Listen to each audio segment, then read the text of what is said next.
Okay, well, what have we here? Going to take a little bit of time to discuss the episodes from the cartoons that we watched that haunted us as children. Maybe some of you, your mileage will vary. Maybe nothing haunted you. Maybe you were quick to get scared like I was because I was very young at the time some of these episodes came out, and that's my excuse. Whether you buy the excuse or not, it's totally up to you. And if I seem a little tired, I'm trying to not look tired because I was up streaming late last night, which I'll talk about shortly in a moment before we dive into this particular topic. But first thing I'd like to do is welcome everyone to this Sunday edition of the Toy Connections online live stream, or TKO. I see some of you in the chat were there last night at my really late stream 12 hours ago. So I thank you all for getting some shut-eye and joining us and coming back right away. So, all right. Well, first thing I'm going to do is I'm going to bring in my backstage guest on camera right now. You've seen him before. He's the all-star moderator of the Toy Connections online live streams. Anyway, a very good friend I pretty much talk to every single day, and that would be Gazz. Howdy. How you doing, buddy? I'm good. How are you? Hello, well, chat. I said hello, chat. Hello, chat. Well, Gazz, I know we're still waiting for Tony from A Toy Kind of Mood to show up, but I figured he can just join in when he happens to have some time, when he's free. I'm hoping time zones be damned that he didn't get the wrong time, and that's totally okay. Speaking of which, I've actually got to get the description updated to get your link, his link, and the Toy Kind of Mood link going. But before we dive into our topic and say hello to the chat, I'd just like to get to some super chats here. And Jody from GenXToysGeek, I don't hear from you for a long time, and you come in with all the generosity in the world with 10 euros saying, just cuz. So you're a friend, you're a brother, Jody, my brother from the Netherlands. Buddy, I'm still trying to find this guy's address because I'm like, I want to send him a gift box or something. And anyone I talked to was like, Jody doesn't do gift box. He sends the money. He don't accept no charity. And I'm like, it's not charity. It's just friendship. And they're like, nope. Jody has a strict rule against it. So anyway, thank you, my friend. And he sent a second one with 5 more euros and said, it's TKO time. So it's not enough that he already pays for the StreamYard account that me, him, and Chasing 80 Toys share. He's got to spread some more love and some more wealth. But you're truly a star, Jody. It's much appreciated that you do these things for this what do you call it, this channel, these live streams. And for those who missed it last night, I was just telling Gazz about it, and why I said that I had a stream just 12 hours ago is we did a reveal on the Delta 17 toy line. And first thing I'm going to do is Eldor, Master Versatile Toy Hunter, thank you for sharing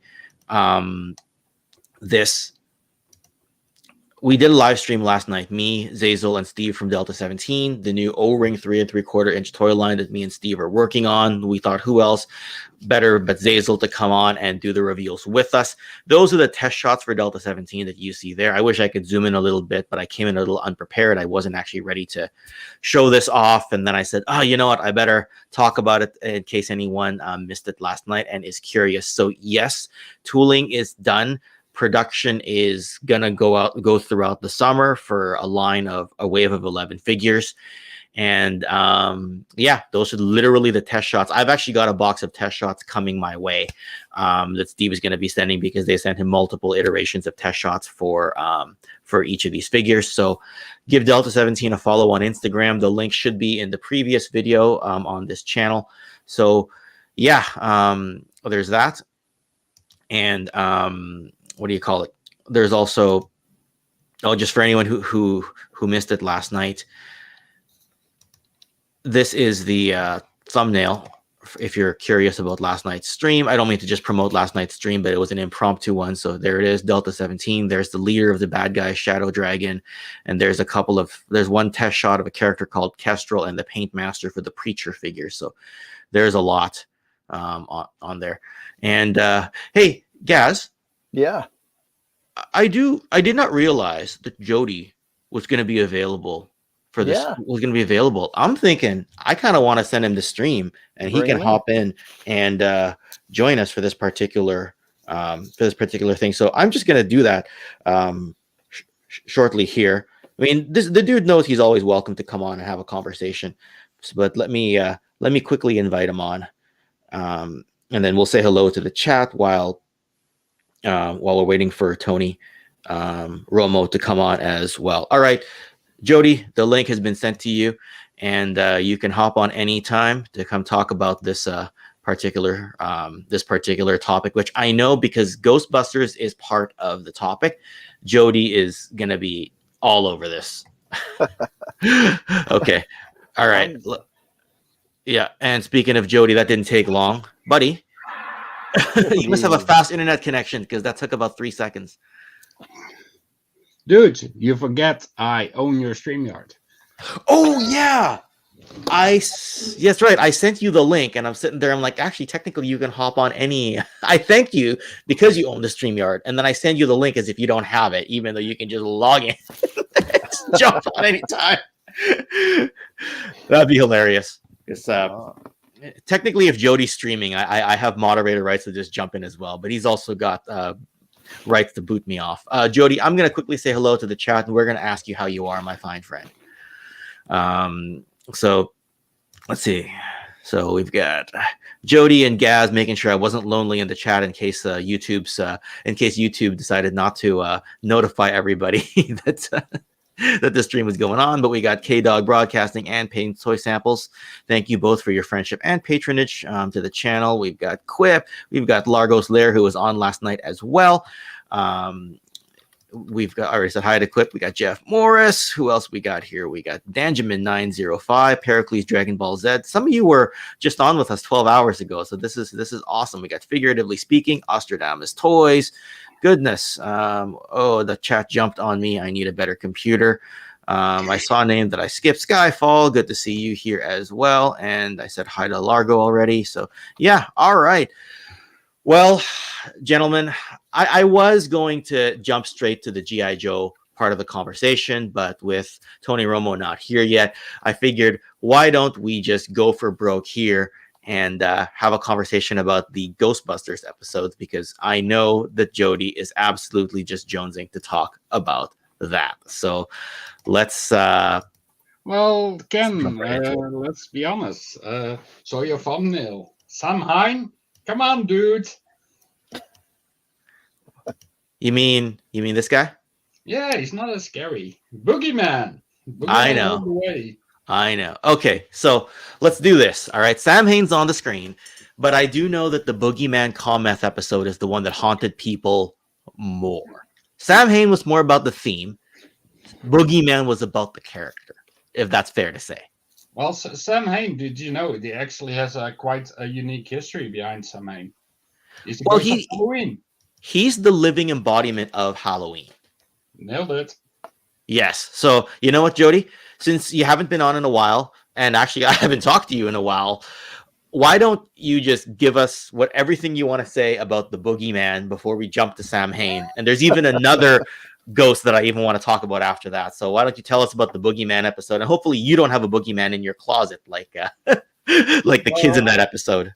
I don't have a Boogeyman in the closet. I have a Boogeyman in the box, as well as Samhain in the box. It's both Samhain and Boogeyman are such iconic specters in the Ghostbusters cartoons. Such iconic. Why didn't they ever get toys? Oh wait, they did. Third party, Bam Toyco. That's right. I talked about them on my my first Expanding the Range video. And well, didn't Samhain get one in the Extreme Ghostbusters line? He did. Did Extreme Ghostbusters get a toy line? They did, and Samhain was in there. But if you ask me, the cosmetic appearance of the Bam Toyco one looks nicer. I'm not sure how functional it is compared to the official release from Extreme Ghostbusters. But by that point, the ship had sailed, right? Like that episode was almost 10 years old by the time Extreme Ghostbusters released that. So yeah, good. Yeah, I've never seen the Extreme Ghostbusters toy lines. I didn't even know there was a toy line. But yeah, the Bam Toyco one, that's totally cartoon accurate.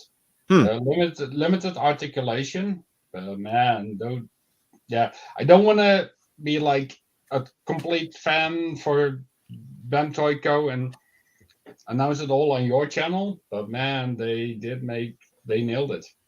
You know what though? I was totally just fanboying over Delta 17, and I'm actually like a story writer. I wrote the bios for that line. So if you want to, I'm using air quotes here, shill for Bam Toyko, I was just shilling for Delta 17. So, yeah, I mean, that Boogeyman episode, from what I recall, it was a bunch of kids who came to the Ghostbusters because they said the Boogeyman literally lived in their closet. And the Ghostbusters used Ray as bait, and he was scared out of his mind.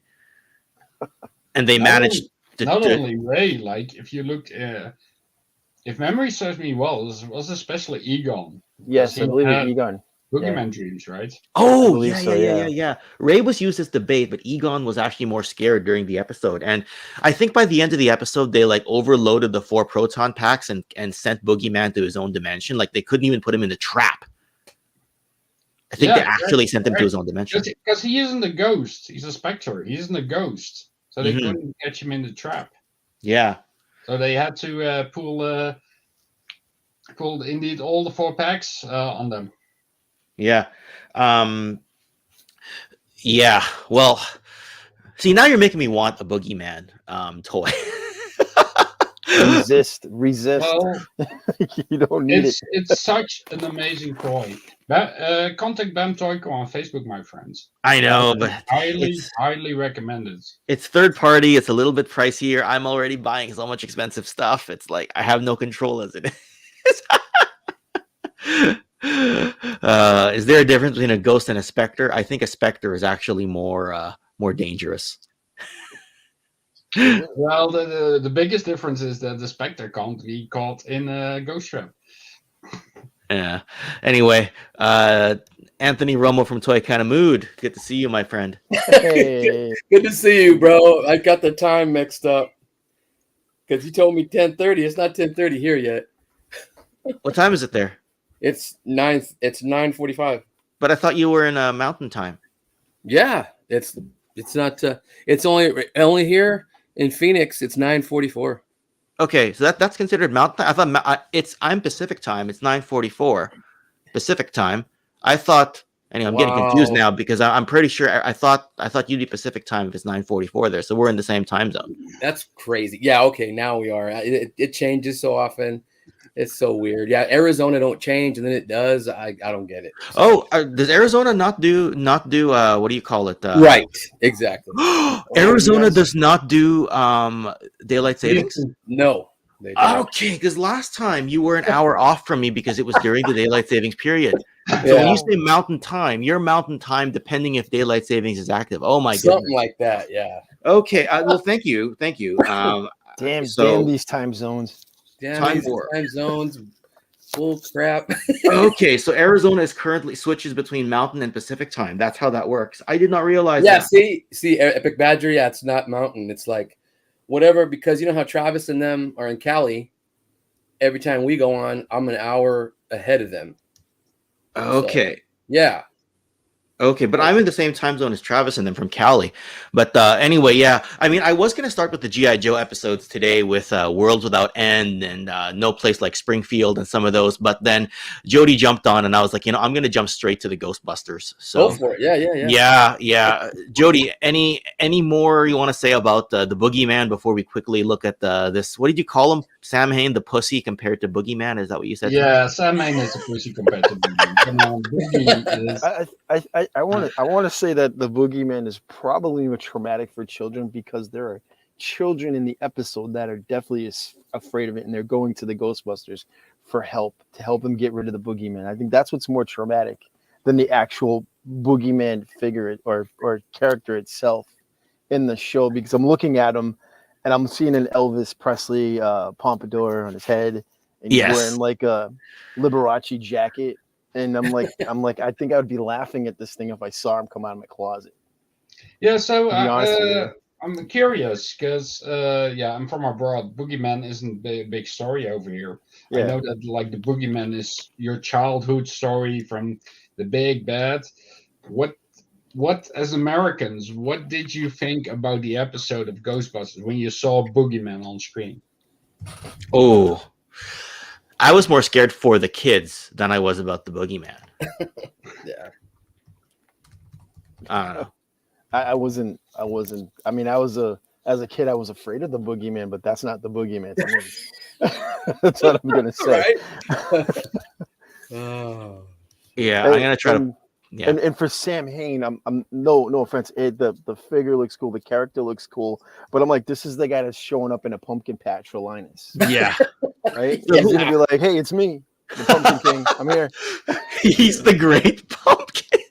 I mean, to be honest with you, That's what it was called. What's more frightening to me would be The Great Pumpkin. the Headless Horseman, the Walt Disney cartoon, the Headless Horseman. Yeah.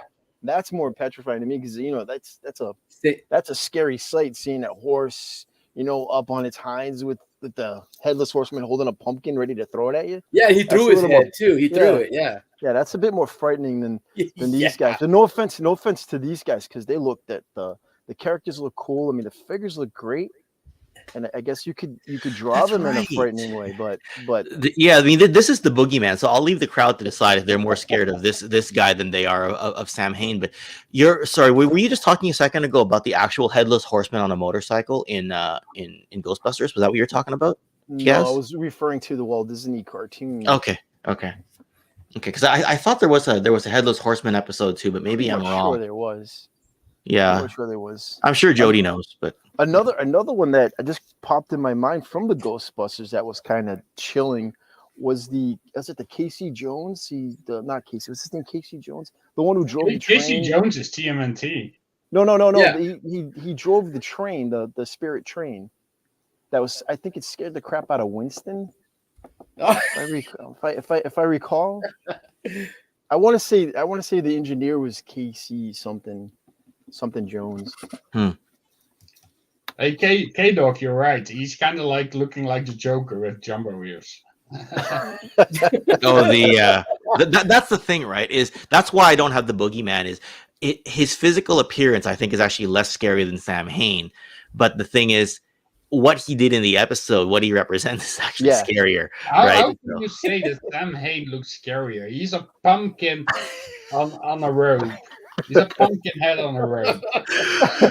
So, for anyone who's not privy to my private conversations with Jody, this is basically what it is. Ken goes, Transformers are great action figures, and Jody goes, they don't even count as action figures. Try again.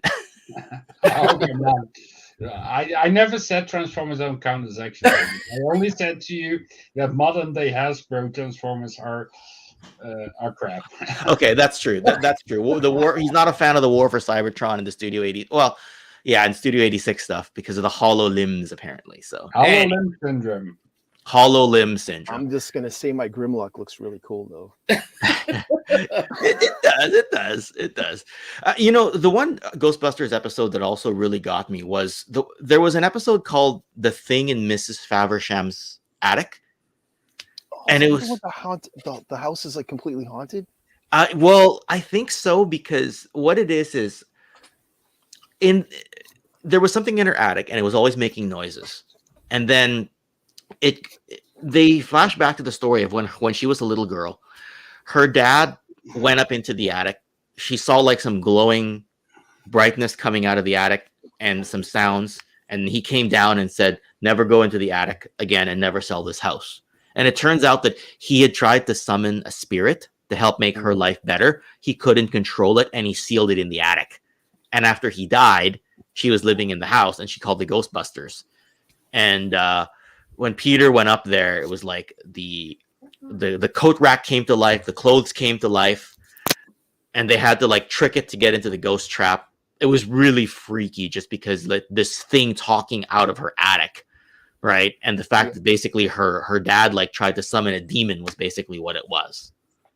So yeah, I can see where that's freaky because again, it involves a child at first. Yes. Mm-hmm. Yeah. Yes. So yeah. And for anyone wondering, and now since we're talking Great Pumpkin and all, and what Samhain looks like a Great Pumpkin, and how he's not scarier than that's okay. That's perfect. That was perfect. How now I gotta change the thumbnail and get the boogeyman on there instead or something. But like I know this would have been a better Halloween episode, but depending on or Linus in a Ghostbusters outfit.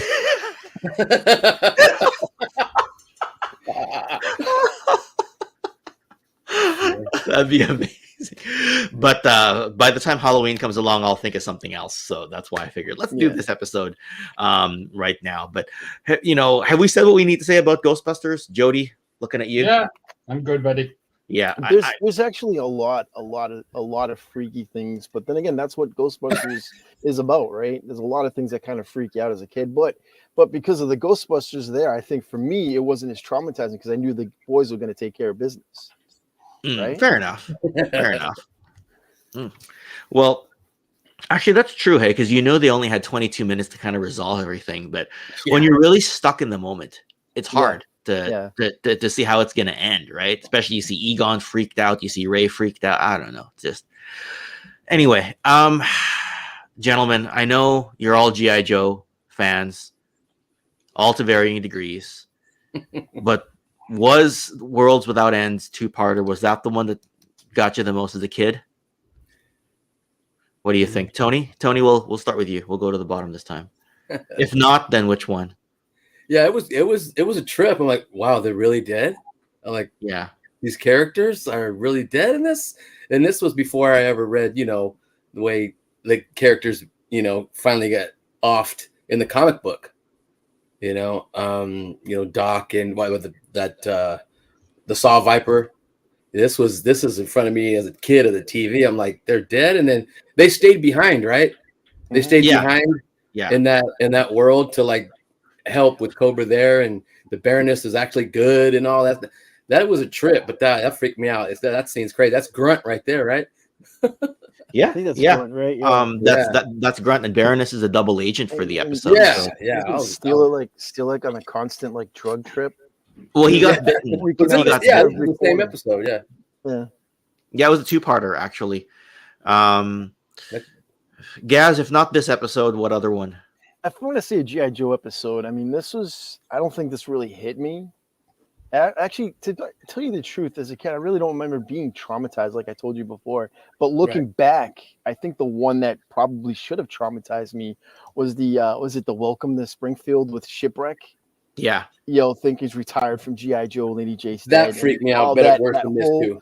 Yeah, watching his buddies just dissolve in front of him. Yeah. I'm like, I'm surprised that even got past like the committee to let cartoons go for kids, because that was heavy. Yeah, that was a trip. I agree. That was heavy. The scene where he sees Roadblock in the car going to the car wash, and he comes out and he starts melting. I'm like, whoa. No, I felt the same way. That's true. Yeah. But I don't remember it traumatizing me as a kid. I don't remember that. More traumatizing to me as a kid was like when my uncle showed me Jaws for the first time. I didn't want to go in the water, man. I was afraid. I didn't want to go to the swimming pool. Yeah, I was afraid. I wouldn't go near the water. That's why I didn't learn how to swim till late in life, because of Jaws. Right. I kind of give my son heck for being, 7 years old before he started swimming on any regular basis. And I'm like, I think I was probably about 7 as well, but I had Jaws to scare me out of the water. He didn't. So. But no, I mean, looking back, I mean, these two double episodes, because they're both 2-parters, right? This World Without End and this and no Place Like Springfield. I mean, they were that's pretty heavy content for a children's cartoon. And to see dead Joes laying there, and the guys that are supposedly them dead are just like that's got to be mind blowing. Yeah, I mean, as a kid, I guess it didn't register because we were playing Joes were dying left and right anyway. Yeah, same here. That didn't register. That stuck in my mind though. This episode, but yeah, I agree with the shipwreck episode being a little more freakier. That was a trip. Yeah. What was there besides this one? Was there any death in G.I. Joe? I can't remember any death in G.I. Joe besides this one. Yeah, well, I was going to ask you next, Jody, if this episode got you, if there's another one that resonated with you more. It's not really scaring but terrifying, but death in cartoons. I can only say one cartoon movie with a lot of death in it and a lot of child torment. Is there this one? Yep. Okay. Yeah. Well, we'll get to him in in a second here. But I have to say, Ken, this image does remind me of another cartoon. And Go that's for it. Humanoids. Yeah. oh, Humanoids, yeah. I think you said that in the chat. Yep. Yeah. That all reminds me of heavy metal. Heavy metal freaked me out. Oh yeah. animation. Yeah. Heavy that metal was was a trip. crazy. Saw That that was- was HBO. Yeah. Yeah, exactly. I wasn't supposed to see it because it was late night. Yeah. Yeah, we had to stay up late to watch that Yeah. heavy metal, That's dude. And there was- freaky stuff, man. Whoa. yeah, people melting, and then the zombies, and that was freaky. Yeah. Yeah. Well, between this episode, the Springfield episode, and also one episode that haunted me for different reasons, and Gazz, we talked a bit about it, was the Sink the Montana episode Yeah. where they had Admiral Latimer. They were going to decommission his ship, and he goes and sides with Cobra. And there's all these memories he's having of previous wars where he was made in charge of the Montana, and eventually he's like, I don't want to sink the Montana. I'm going to die with my ship. And then he joins Cobra. G.I. Joe stops him. They have to put him in prison after. That one haunted me for different reasons. It was more for sentimental. Again, it's like it's a heavy topic for an animated show for children. It's such a heavy topic. Right. Because you're dealing with morals, you're dealing with like a code of honor. You know, he's a captain of a battleship, a glorified, a glory battleship that's seen a whole bunch of battles, and they're gonna retire, and he doesn't want to go in retirement. And he joins Cobra, a terrorist unit. It's just to keep his boat afloat. It's kind of like it's heavy. It's It's a pretty twisted episode when you think about it. Yeah. Yeah. But that scared me for different reasons, not because of seeing dead bodies. And yeah, Jody, you've asked a good question. Like, have they killed anybody in the comics? Obviously, yeah. And I guess some people are saying it in the chat here that they wanted to have Duke die, right? Oh, you know the backstory why Duke didn't die in the movie, right? Oh well, Right. yeah, because of this guy. Because they messed up with that. Yeah. Yeah, and this image is not actually from the movie. This is actually from the Dark Awakening, which Jody probably knows is the Dark Awakening episode where the Quintessons revived Optimus basically as a zombie to set a trap for the Autobots and take the Matrix back, which obviously doesn't work out. I mean, I'm thinking about it right now, and I'm trying to think G.I. Joe if they ever dealt with like a death scenario, and the only one I can think of is the one where Cobra shoots down a satellite and they go into the jungle to find it, and it's these primates have it, and I think it's Spirit, Lady J, and Storm Shadow Right. that get blown off a bridge, and they're like, "There's no way they could have survived that. They got to be dead." And Flint's like, "We got to move on. We got to keep going," So they think they're dead. I think that's about the closest you would come to any scenario like that. Yeah, probably. I only vaguely remember that episode, but now you got me thinking I gotta go through 2B TV because these seasons were long, right? You get 48 episodes one season, 30 episodes the next season. Yeah. But that's a good transition about why Duke wasn't allowed to die, and it was because of this chap right here. Jody, why don't you lead off on the Transformers and what scared you maybe as a kid? Well, I didn't scare easily as a kid. I can't remember much of my childhood, but I don't remember any time I really got scared. I know I scared the crap out of my mom one time. If you want to hear that story. Yeah, Go for it. Yeah, so my mom was watching Carrie, and I was like a really little kid. And I somehow managed as a kid to wake up late and put my hand on her shoulder right as the Carrie hand came out of the grave. Slap! Get off me! Somebody's grounded. Don't you ever do that to me again? That's Wow. awesome. Wow. Well, I will say what did scare me as a kid was, I don't know why, maybe because it was the size, maybe because he looked so menacing, but Unicron scared me as a 4-5-year-old kid. Just the whole, maybe it was the voice, the booming voice of Orson Welles. I know it was a processed voice. It wasn't like his natural voice, but that scared me a lot as a kid. So between that and then watching Optimus come back as a zombie in this particular episode, I don't know. Like, maybe it's an age thing too. Like if I've been 12 or 13, maybe it wouldn't have bugged me as much. But if I'm 4, 5, 6, 7, it can hit me pretty hard. It can hit me at home pretty hard. Forget you were that kind of a youngling, my friend. Yeah.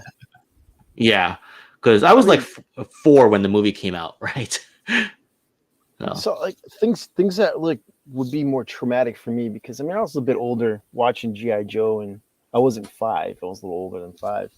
But things like the pilot episode for the $6 Million Man, that's traumatizing. Watching Steve Austin laying on the bed without missing a limb, missing both of his legs, and he just wants to die.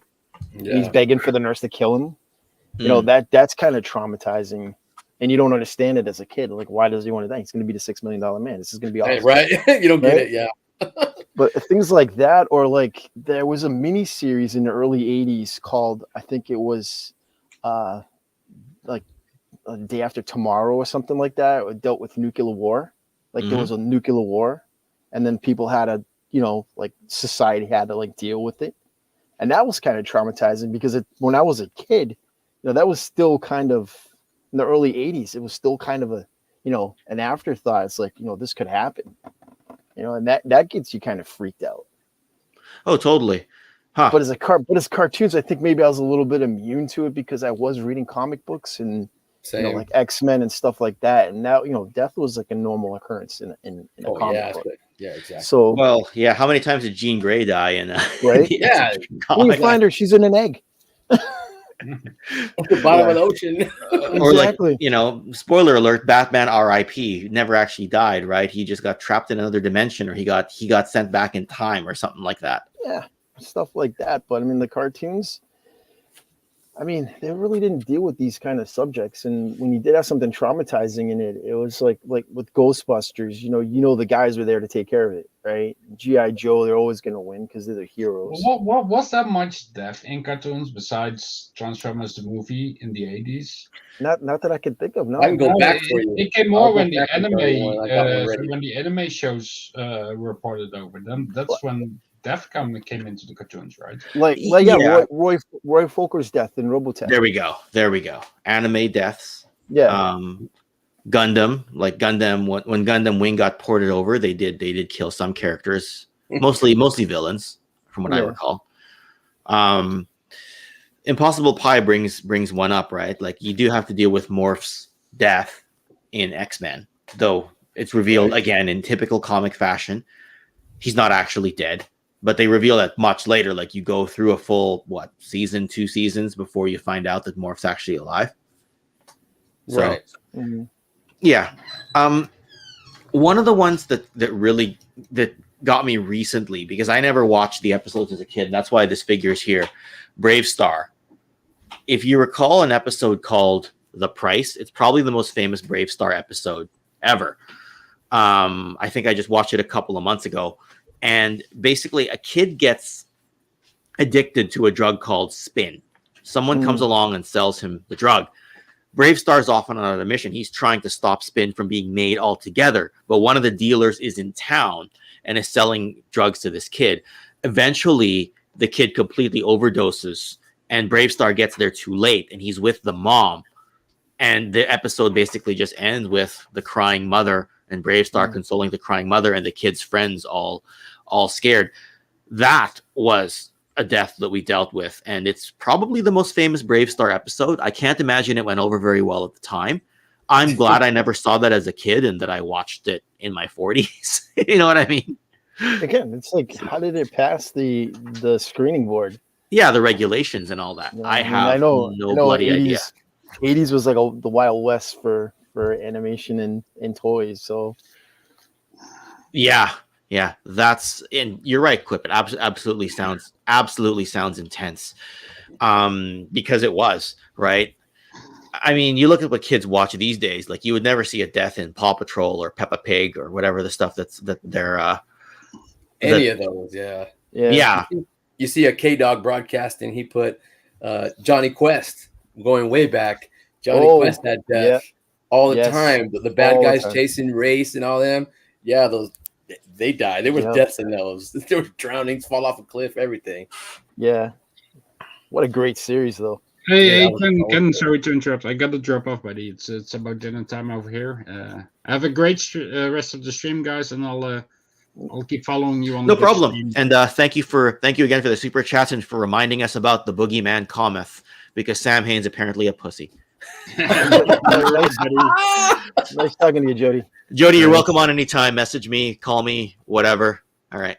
Take it easy, Jody. I can interrupt your stream anytime, buddy. You know.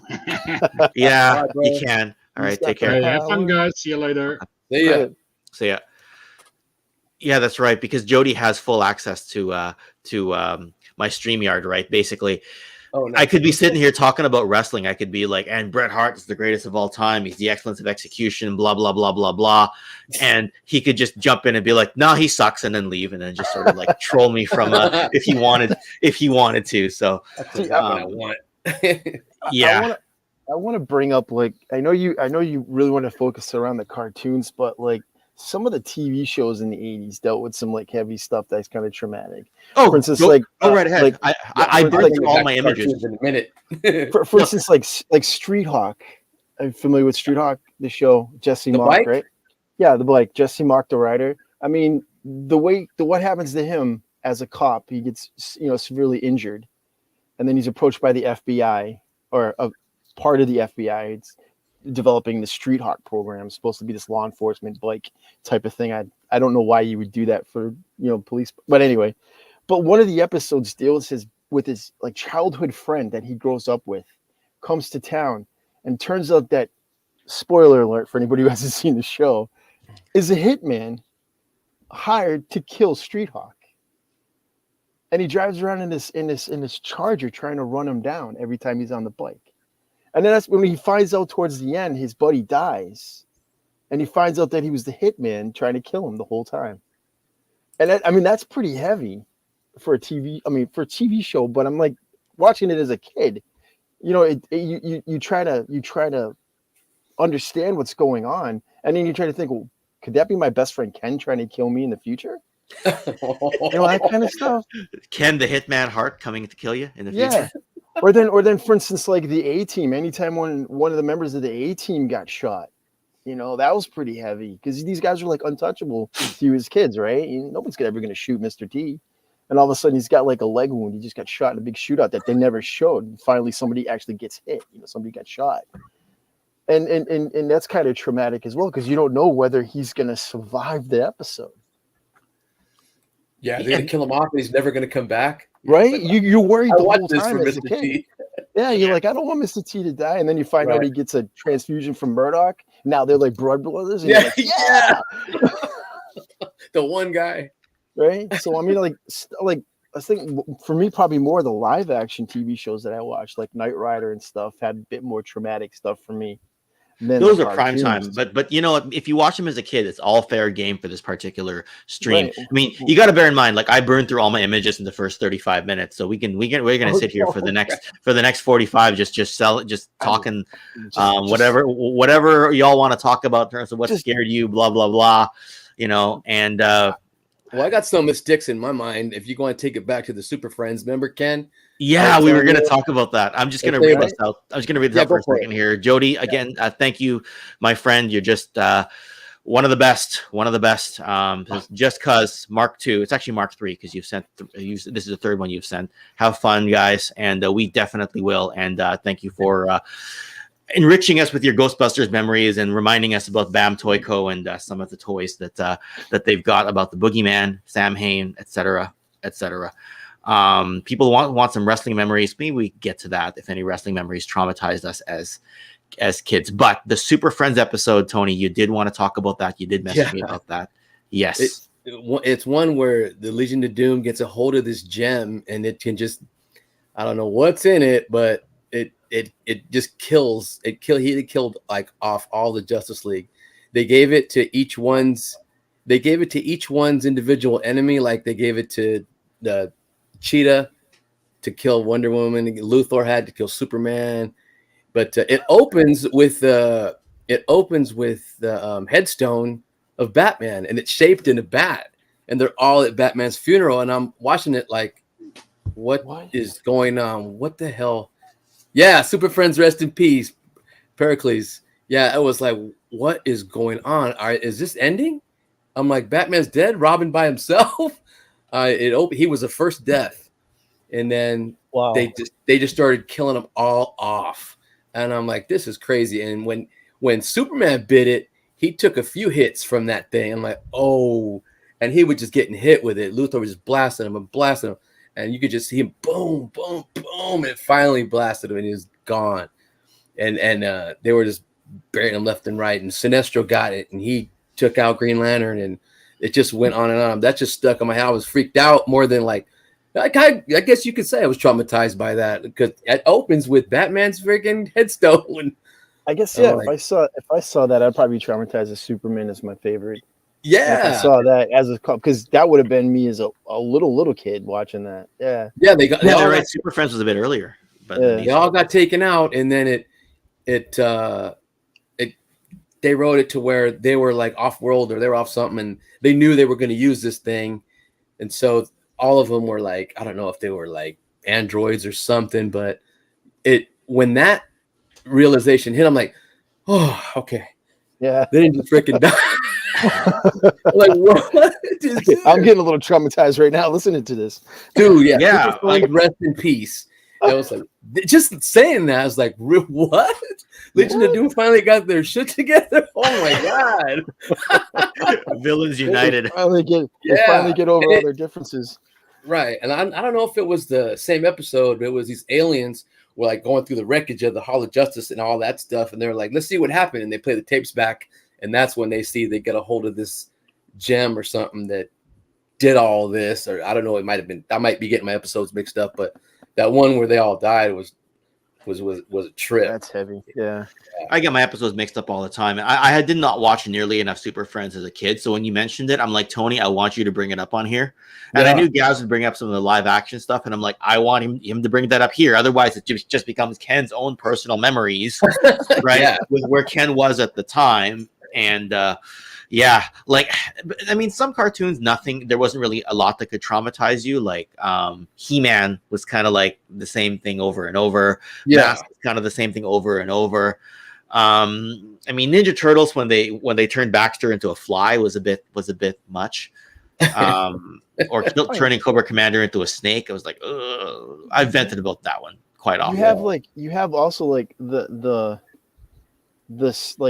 apocalypse type of scenario kind of trauma that as a kid, like when you see like the beginning of like Thundar the Barbarian, and you see how the world is destroyed, and then everybody's living as like barbarians and stuff, and like that's kind of traumatic as well. I mean, you know, if you're worried about like a nuclear holocaust or something like that as a kid.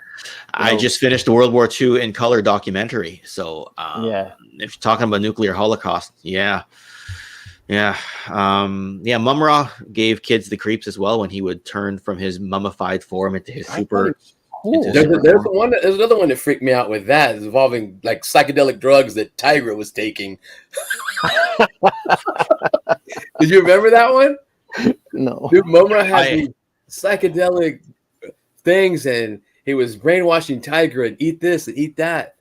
And it was like, oh god, this is for kids. I just recently saw that, and he ate it, and he was flying, and he was falling. I'm like, okay, yeah, this was a trip. He starts eating it, and he starts growing leaves.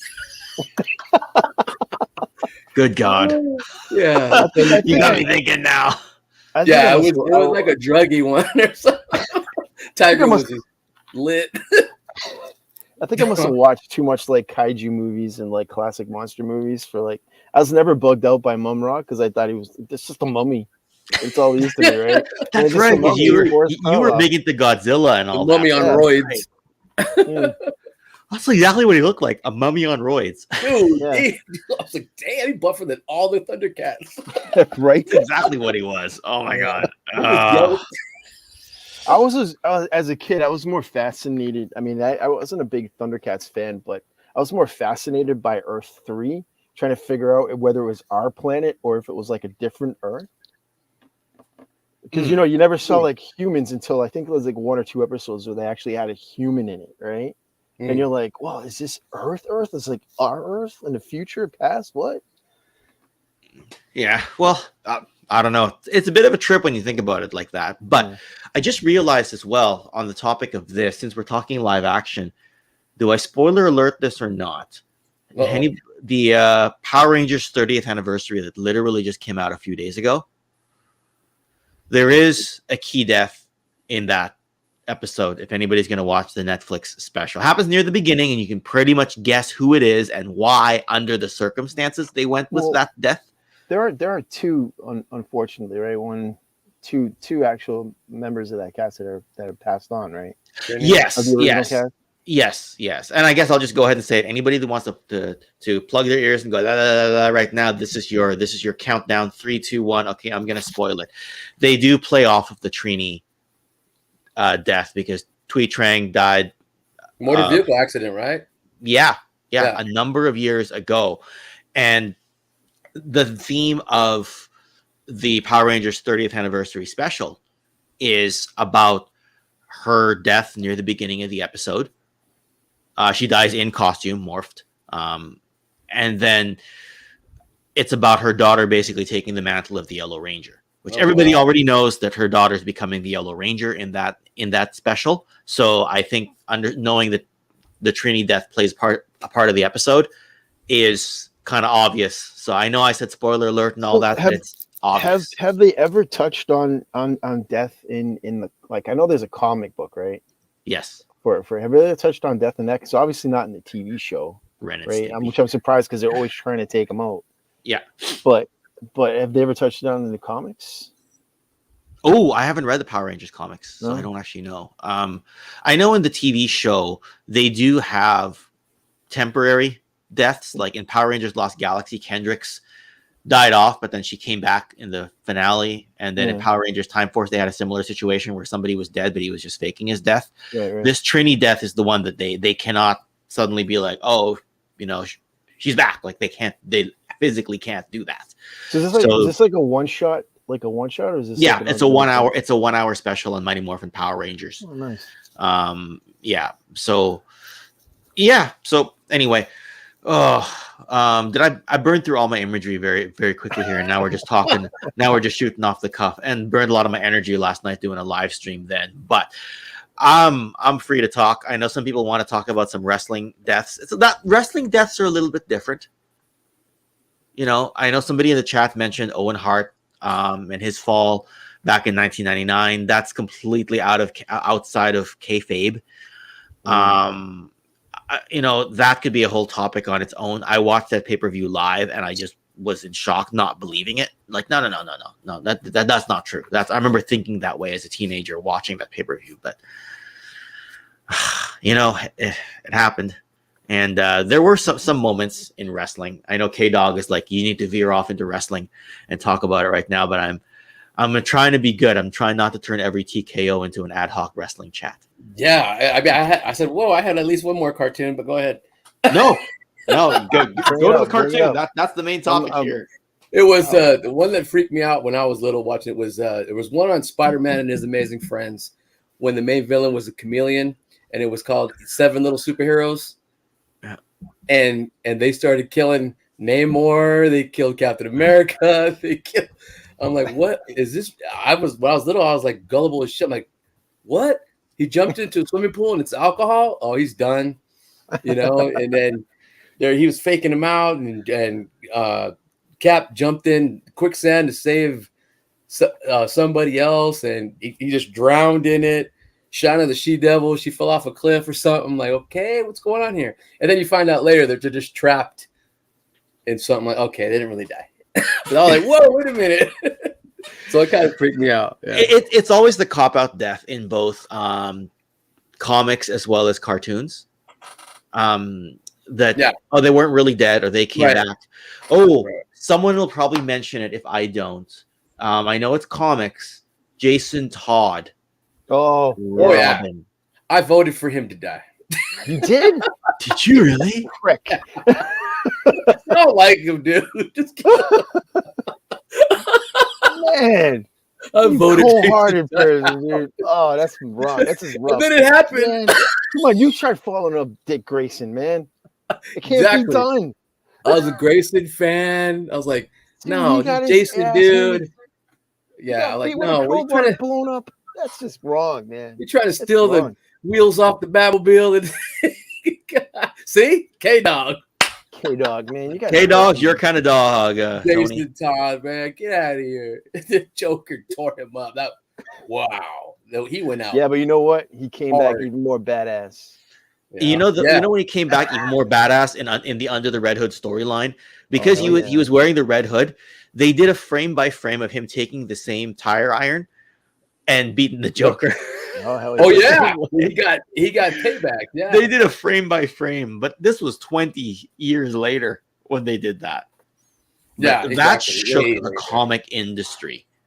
Well, he was one of the 3 characters that were never to return in comic books. It was himself, Bucky. Bucky and then Jason Todd? No, Jason Todd, Bucky, and Uncle Ben. Uncle Ben.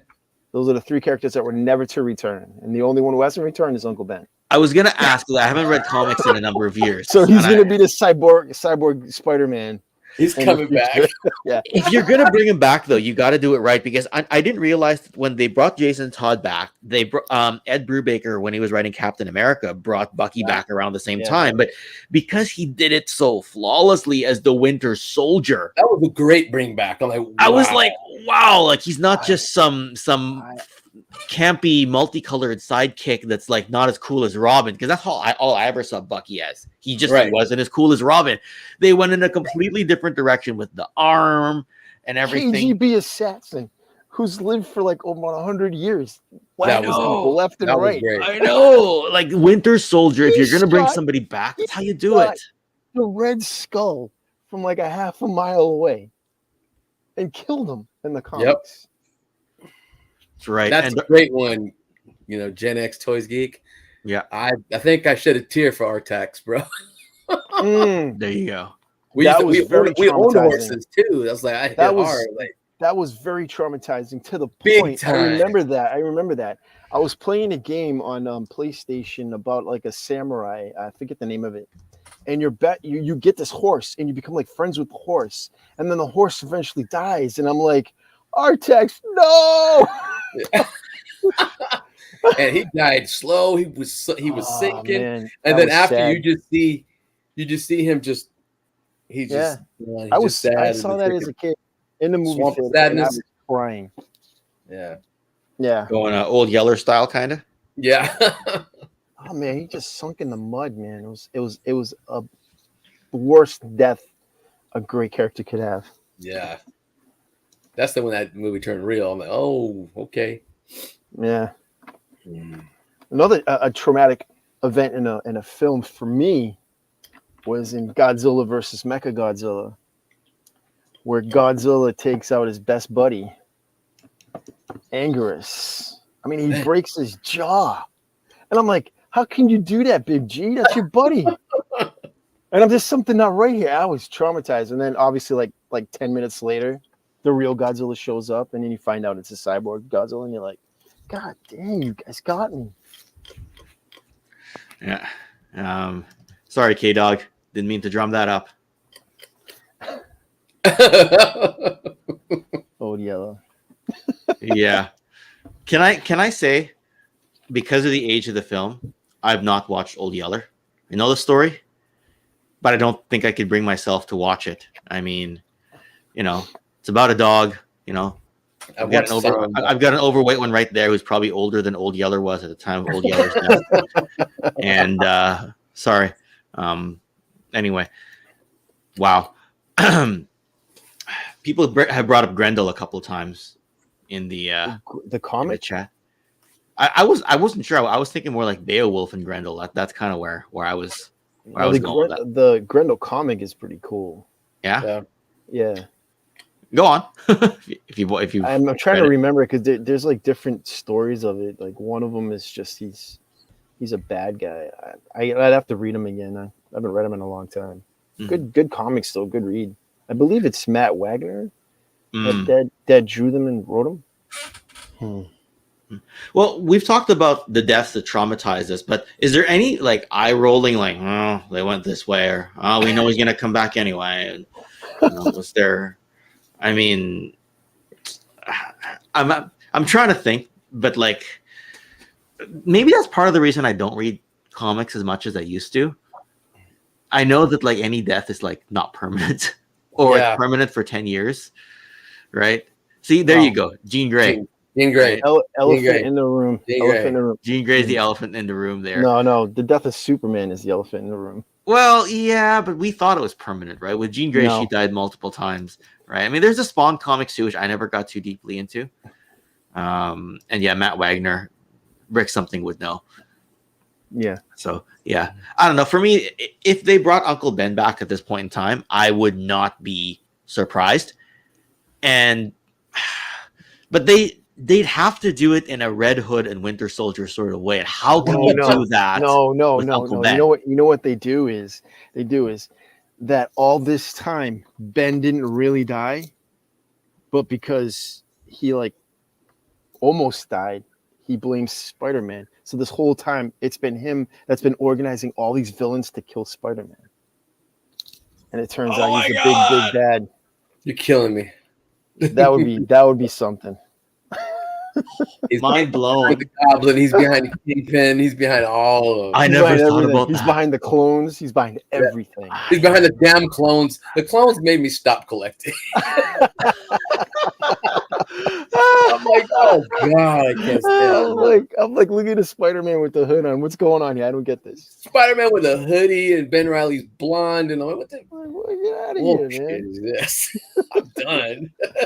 Uncle Ben's actually Onslaught. Yeah, I like that. Yeah. Well, a few people have brought up Gwen Stacy. Like they kept her dead for a long. Yeah, and that was weird. The panel was weird where she died. It was the whiplash, I guess. Yeah, it was the way her neck went. It showed snap. Like, Spidey did it. Yeah. Everything's not fun and games anymore. I never read that issue, but like if you remember Marvels by Alex Ross and Kirk Busiek, they go over that scene in that one. So that's my version of the Gwen Stacy death, which is basically frame by frame anyway with Alex Ross's art. We want to talk Alex Ross, and we want to talk traumatic. We got to bring up Kingdom Come. Oh my god! My dog, beautiful.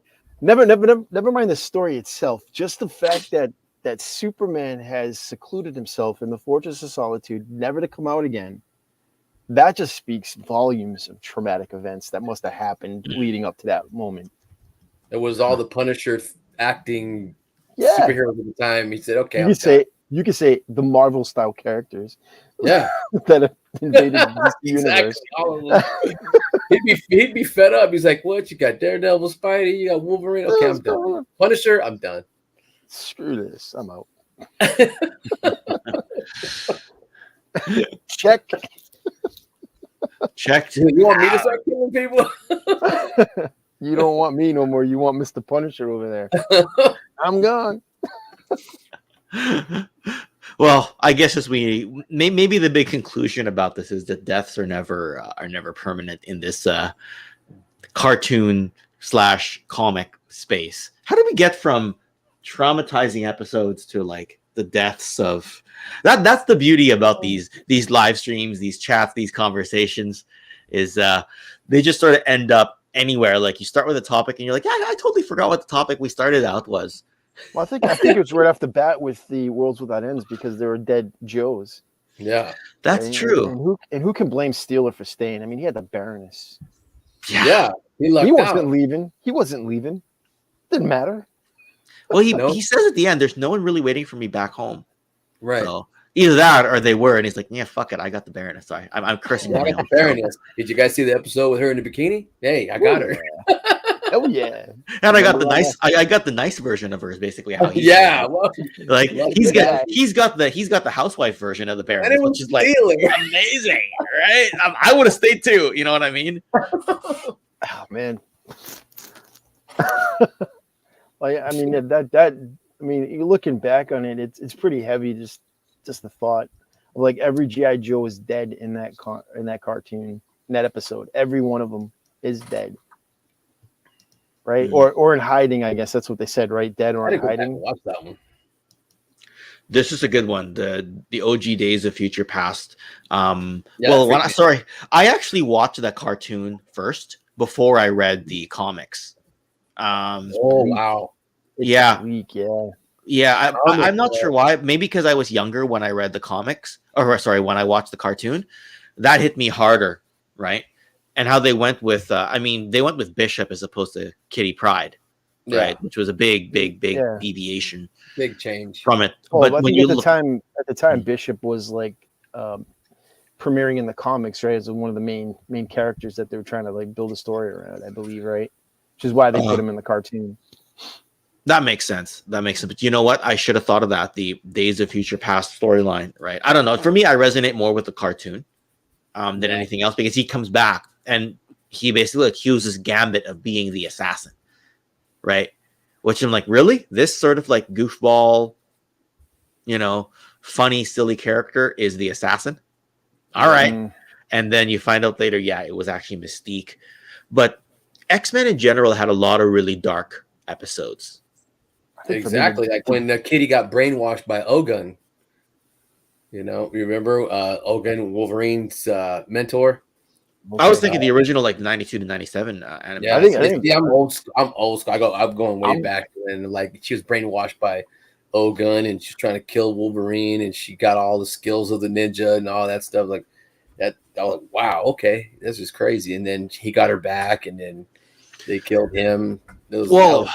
You know what? A lot of people are loving the X-Men stuff, so I'm sitting here going, maybe that could be a topic on its own, like X-Men stuff. It doesn't even have to be just the comics or just the cartoon, right? It could be just anything X-Men, all X-Men. Right? I say the most traumatic thing in X-Men for me.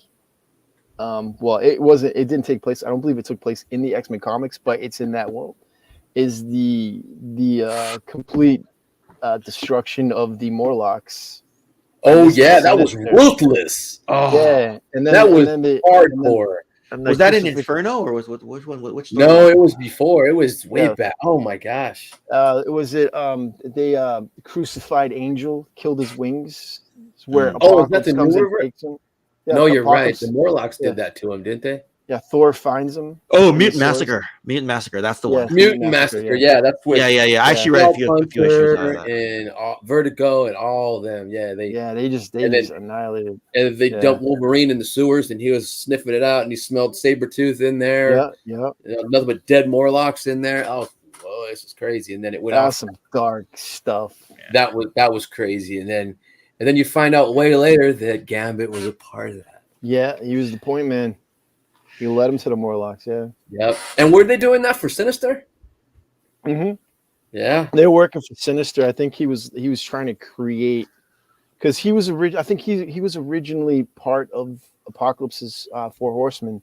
Yeah, and he didn't like all the weak mutants. So he didn't like all of them. Hey, go waste all these guys. Yeah. Yeah. Which is that was just devastating. That's like you turn that page and you're like, oh man. Whoa. Yeah, Callisto survived that, right? She was in there too. Yeah. Yeah. That was a trip. Insane. I think I have a few of those issues too. Yeah. I think you two need to come back for an X-Men dedicated stream. Oh, I'm down. Could you talk about the cartoon too, or would it just be the I'm more of the comics, but I did watch a few of the episodes of the X-Men. It just the comic was first with me. Yeah. And then like the comic is like the Bible of the continuity and everything. And then the cartoon kind of changes things, but you want to see these guys animated. So it's give it a break a little bit. You know what I mean? You kind of give it a break, but it might change a little bit, but it loosely spins around the stories. Yeah. Right. You know what? Did you get into the cartoon much, Gazz? Not really. Okay. Not really. Like in the early 90s, I kind of got out of it because I followed the artists to Image. Oh, right. I was done with Marvel. I'm like, favorite ones went over there.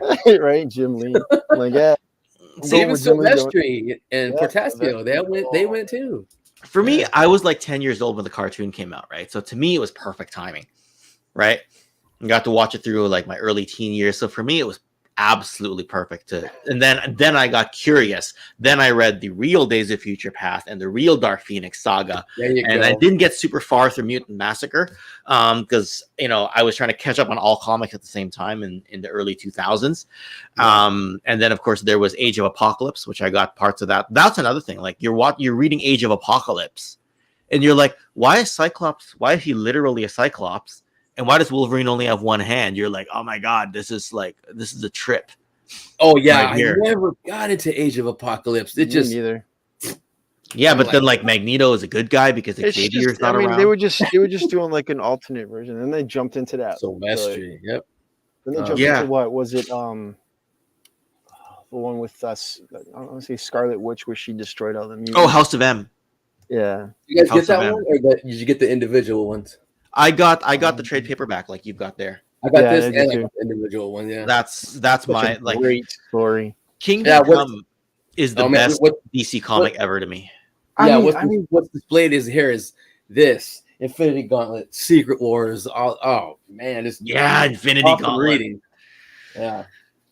it's good stuff. We got a good dynamic here with the comics, with you two and the comics. You know, Oh, Yeah, I'm the one that got into them later. So my Yeah. comics probably go up to about with Marvel, DC, probably to like the early '90s, and then Yeah, you did what I did. Scarcely with DC, like after that, and because I was mainly just reading Image after like when they formed. but would you not have Savage got into it Dragon. a bit in the 2000s as well? It was more just reading. I think like comics here and there. I wasn't reading like big time. It's mostly Yeah. like Superman, but you know they're little stories and stuff. Nothing Dude, crazy. Old Man Logan was Old Man freaking Logan was great. good. Yeah. With Hawkeye being Yeah. the blind archer. You know Yeah. what? I'm not just sure. the storyline with the Hulk in it and She-Hulk. That was sick. That I'm freaked me. sick in, that's sick in a good way. I mean, it was sick. He had to go kill the Hulk gang. The cousins. You would Oh understand it god. because he was birthing little Hulks with She-Hulk. That's disgusting. There you go. Oh man, I'm gonna put you on solo layout right here. Oh, Yeah, I gotta be honest because because of how violent, how crazy it is, and how he has to go on a murdering spree. I was not a fan. I didn't like Old Man Logan that much. You understand that his healing factor didn't really work as much then. So every time he popped his blades, he's bleeding it like killed him. profusely. Yeah, Yeah. yeah. Oh, it's a good telling, like a good way to tell that like future Marvel story where everything is just broken down completely, and they're like warlords that control North America. It's great. Yeah. Dude, you know what a freaky book is? That JLA Earth 2 with the Injustice. What are those Justice Society of America. Was that No, Justice? The it's, comic book Justice? No. It's this one. It's JLA Earth 2. Oh yes, with the crime syndicate. Yeah, with the crime syndicate where Ultraman, Superwoman and Owlman, they're doing their thing behind Ultraman's back, and I'm like, ew. They're just oh, this is insanity, dude. And he's All good watching stuff. them, and he's like, he's watching us. I don't care. Like, oh god. You ever read Irredeemable? I No. haven't. I have No? not. It's a story. The main character is the Plutonian, basically Superman, and he just goes bad and he destroys his Justice League. And then the comic comes in, he's chasing down their version of Batman, and he just melts him down with his heat vision. Dude. Destroys him. It's insane. It's a little Everybody's scary. hasn't read it. It's great. You got to read it. In that JLA Earth 2, there's a scene where there's airplanes coming down, and they have to rescue people out of it, but they're all dead, or they're all from a different time. Their hearts are in a different place. And then with the wreckage, you just see Manhunter and Superman are just crushing the debris of that 747 into a ball, and I'm like, what? They do that? That's good. It's awesome. Like, Superman gets the black box and he's reading it, and the Manhunter just crushing the wreckage more. Yeah, that's what's next. It's crazy. Crazy. Never read it, but Man, it's a good read. It's crazy. Put it on your read list. JLA Earth 2. Yeah. I haven't read stuff in like over a decade. I think You're watching I'm the gonna damn be cartoons too behind. Yeah, busy watching cartoons and collecting toys too much. Yeah. Well, what are you boys up to for the rest of the weekend? And what are you doing over on a Toy Kind of Mood there, Tony? I don't know, man. The boys, I talked to them on the side, but they did their little thing with the Tony and Lenny. Oh yeah, they got the Hasbro episode airing. Yes, they got that coming up Wednesday, so that'll be cool. That's right. They get a little inside scoop. I think that's a Terradrome episode technically, but So, because Ryan's on it, so it's a Terradrome episode. Yeah, Ryan's on it. Yeah. Ryan, exactly. Bobby, KJ, and Travis are going to be on that. Right. My schedule is crazy, so hashtag travesty. Right. Yeah, they did it on Team too, per stipulation of Hasbro. They didn't do it on StreamYard or nothing like that. I wonder why that is. I don't know. They probably were handcuffed for some reason. I don't know. But I would think that is probably for something to do with Hasbro and like liability. Me too. Yeah, one of their things. Yeah, but you're going to do it this way. This way. Don't talk about this. Don't talk about that. Well, easy with right? You're with what? Yeah. Maybe it's better out.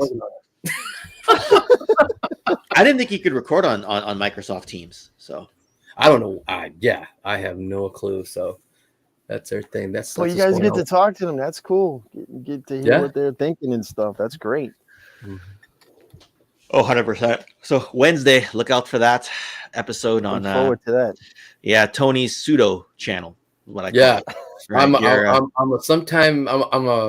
I'm a guest. Like you're a recurring guest host. I'm a recurring guest. Yeah. Yeah. Actually, that's true. You're a recurring enough guest. To me, no, because every time I watch it, you're on it, so you're on there all the time. but when the real special ones come on, they don't call me. Sorry, Travis. I'm gonna get so many. Hashtag Travis you because of your schedule. You will ask the scary questions, and they'll dump us up. No, I won't. I'll be good. I would have just asked them one question. I just asked them one question. Can it and would it be possible for you to create an Ace Hunter, please? Mega Force. That'll be the traumatizing thing. Snake eyes. When they make an Ace Hunter figure and they do it wrong, that's going to be the one that traumatizes specifically. Because you're assuming they're going to make it right. Yeah. And that's not me hating on Hasbro. I'm just saying that Mega Force may not be in everybody's conscious mind. Although, you know what? You do have an Outback head you can already use. This is where if they screw that up, this is where Gazz and Hasbro's friendship end. You and Articulated Chad. He loves Mega Force. I'm calling my buddy Godzilla. He's gonna crush your headquarters.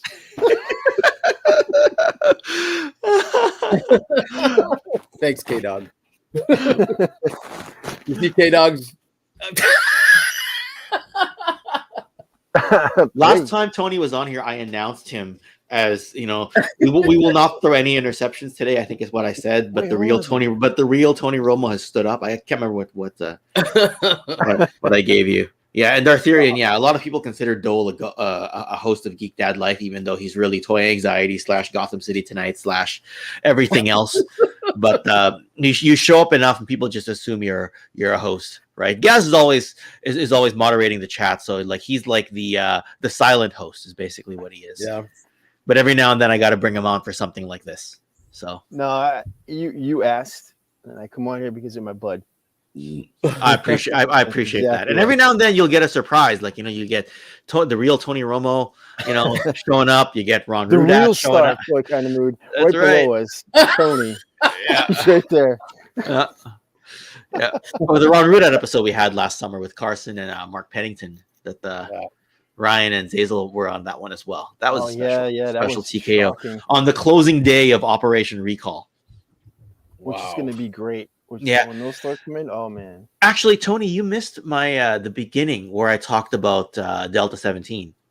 Oh really? Oh shit! Yeah, it doesn't matter. That wasn't planned, but I just realized, Tony, I haven't talked to you about Delta 17 at all yet. But we had a stream last night, where we talked about the O-ring line that me and Steve are working on.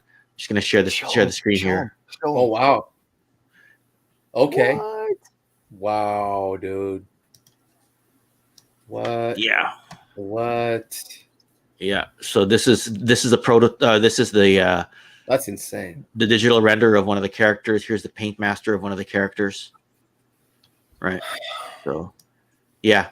We showed a bunch of the test shots last night already, and it'll go into production for the duration of the summer. Wow. Awesome, dude. Congrats on that. That's crazy. Yeah, and I'm very proud of this. War in the Shadows was my I made up that I came up with that.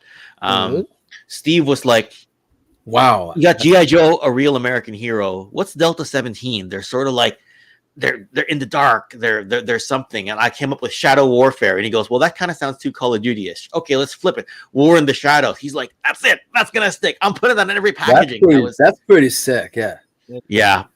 Yeah. And if I can pull it up, I can show you the test shots, the test shots as well that the Masterversal Toy Hunter shared last night. Again, this is not a Delta 17 ad stream, but I realized we burned through our topic pretty quickly, and no, it's a good thing. It's a good thing. It's it means that I'll have to regroup and bring up before I bring up this type of topic again, likely at Halloween if it ever happens. That image is great. Oh, that's awesome, dude. That's crazy. That'd be a badass patch. That D17 patch. Oh, I've got a patch. I'll show it to you. Do you? Yeah, I'll show it to you. I'll put that sticker on my laptop. I need to see that. Is that it's O-ring, right? Yeah, it's an O-ring line. Yeah. I want to see that fig so I can make a 6-inch custom out of it.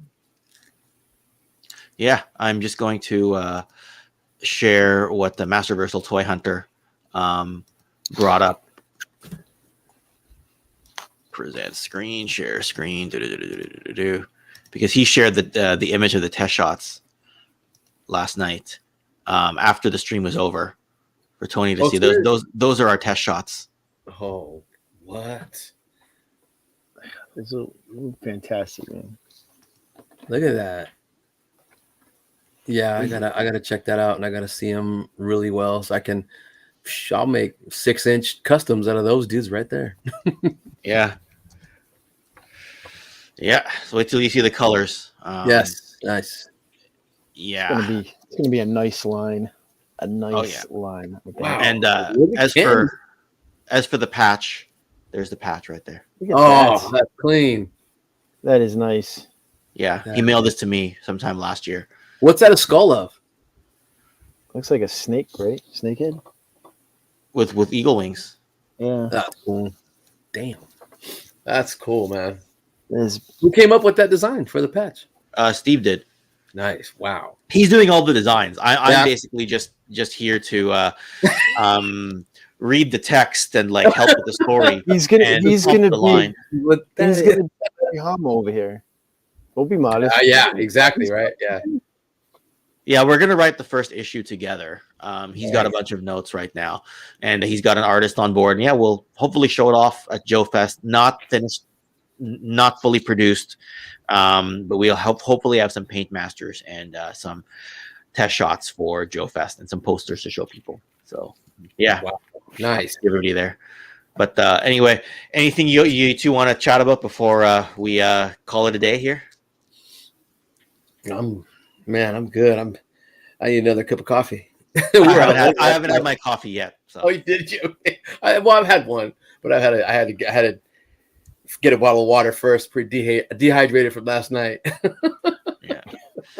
Oh, good. Yeah, I got to get some hydration going as well. What about you guys?